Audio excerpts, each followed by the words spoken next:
Selamat berjumpa Bapak Ibu Saudara-saudari, para pengikut setia Sampan. Kembali saya Pater Domiki VSVD menyapa Anda sekalian dimanapun saat ini Anda berada dalam renungan harian. Semoga kita semua senantiasa dilindungi dan diberkati Tuhan. Saudara-saudariku terkasih,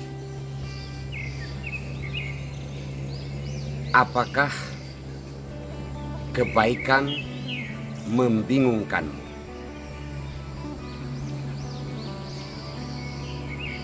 Saudara-saudariku terkasih, ternyata tidak semua kita memahami kebenaran atau kebaikan dalam dirinya sendiri.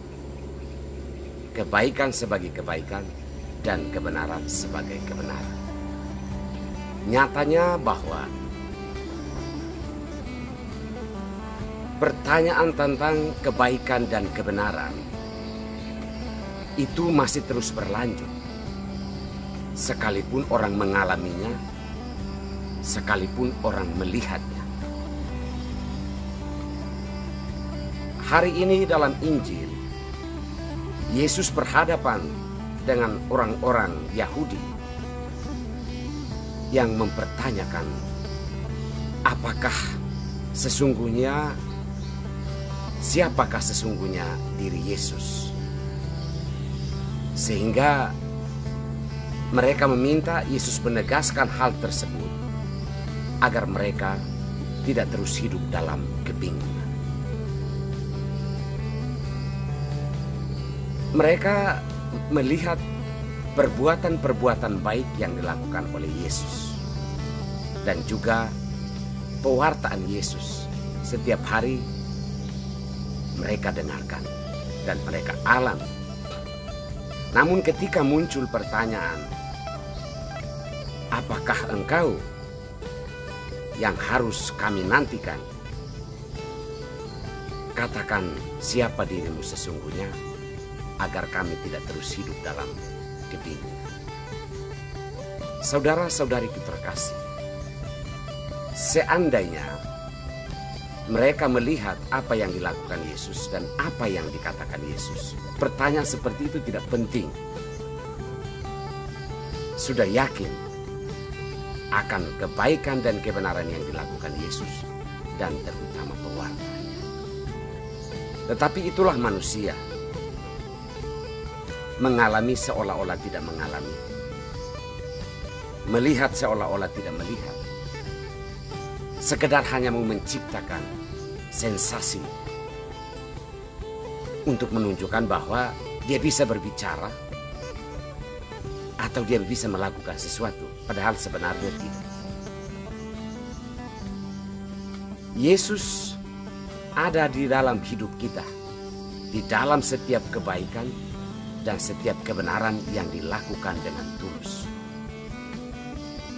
Sehingga melihat hal-hal tersebut yang tulus, yang baik, dan yang benar,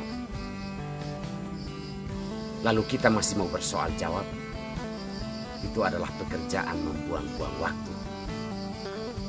Bukan zamannya lagi kalau menurut saya. Kita mempertanyakan kebaikan dan kebenaran sebagai kebaikan dan kebenaran di dalam dirinya sendiri atau kebenaran prinsip. Saudara-saudariku terkasih, marilah kita berusaha bersikap rendah hati untuk menerima Yesus yang tampak dalam perbuatan-perbuatan baik dan benar yang dilakukan dengan tulus. Karena iman itu lebih bersifat pada menerima daripada merasionalisasi atau meminta pertanggungjawaban logis. Para murid semakin bertambah sekalipun disertai penyiksaan dan penyesahan, tetapi semakin banyak orang juga yang dibawa kembali kepada Tuhan. Mungkin mereka telah melihat kebenaran dan kebaikan yang sesungguhnya dan menerimanya dengan penuh kerendahan hati. Kita berdoa mohon kekuatan dan pencurahan Allah Roh Kudus agar kita mampu memahami Yesus di dalam setiap kebaikan dan kebenaran yang kita alami di dalam hidup kita. Supaya kita damai, supaya kita tenang. Semoga Tuhan memberkati kita semua. Allah Bapa yang Maha Kuasa, tuntunlah kami dalam mencari Engkau di dunia ini. Bukalah mata hati dan budi kami untuk selalu mengenal Engkau di dalam setiap kebaikan dan kebenaran yang kami alami sepanjang hidup kami. Tuntunlah kami untuk menerima kebaikan dan kebenaran di dalam hidup kami, agar kami berada dan berjalan di dalam terang.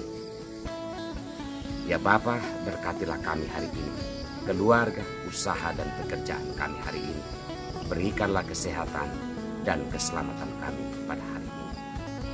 Demi Kristus Tuhan dan pengantara kami. Amin. Dalam nama Bapa dan Putra dan Roh Kudus. Amin.